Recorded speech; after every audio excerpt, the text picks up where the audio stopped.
नमस्कार मित्रांनो, स्वागत आहे आपलं या फंडामेंटलच्या सिरीजमध्ये. आज आपण सगळ्यांना आवडणारा पदार्थ, ज्याला आपण मध म्हणतो मराठीमध्ये, हनी, या हनीची सगळ्यात मॅन्युफॅक्चरिंग करणारा आणि डिस्ट्रीब्युशन असणारा एक व्यवस्थित आणि सगळ्यात चांगला स्टॉक आपण बघणार आहोत, ज्याचं नाव आहे डाबर. आज आपण डाबरबद्दल फंडामेंटल ॲनालिसिस जाणून घेत आहोत. जे आपण मध खातो त्याबद्दल आपण जाणून घेऊ. डाबरचे जे मालक आहे ते मोहित ब्राह्मण आहे आणि संकेत ब्राह्मण. मार्केट कॅप आहे 1,15,000 कोटीचं. एंटरप्राइज व्हॅल्यू आहे 1,15,000 कोटी. नंबर ऑफ शेअर्स 177 कोटी.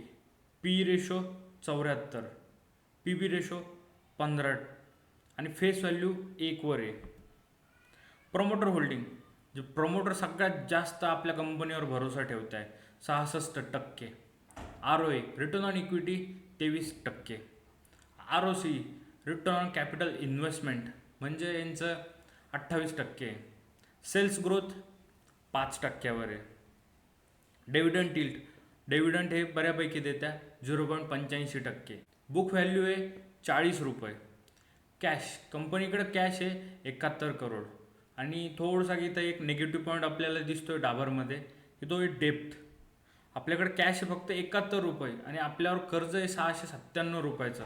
अशी गोष्ट झाली आहे. डेप्थ आहे डाबरवर जी खूप म्हणल्या जाईल त्याच्या कॅशपेक्षा, ती आहे 697 करोड.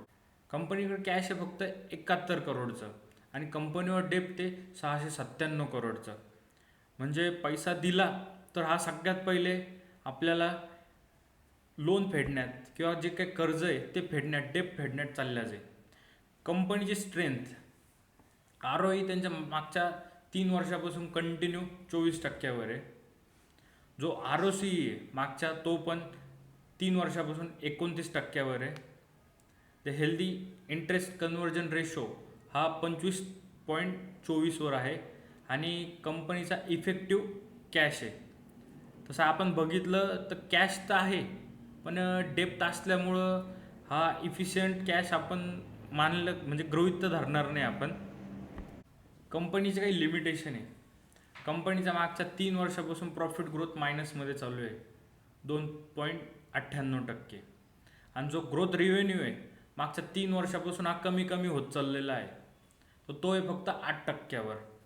आणि जो कंपॅरिझन आपण कधी केलं डाबरचं आणि बाकी त्या इंडस्ट्रीच्या, तर पी रेशो 74, एकदम हाय चालू आहे. आता फ्युचर प्रोजेक्ट बघू आपण. आता आपण थोडं लक्ष टेक्निकली बघू.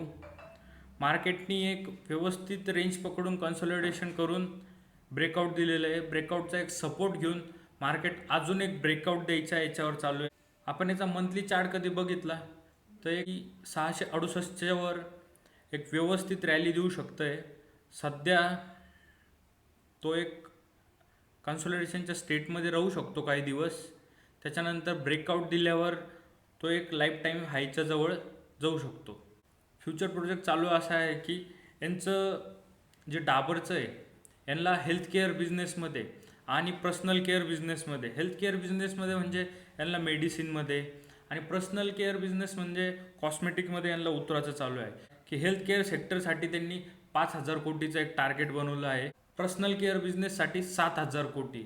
आणि यांचं अजून एक प्रोजेक्ट चालू आहे फूड अँड बेवरेजमध्ये घुसण्याचा. धन्यवाद मित्रांनो. आपल्याला डाबरबद्दल जाणून घेतल्याबद्दल कसं वाटलं ते प्लीज मला कमेंटमध्ये सांगा.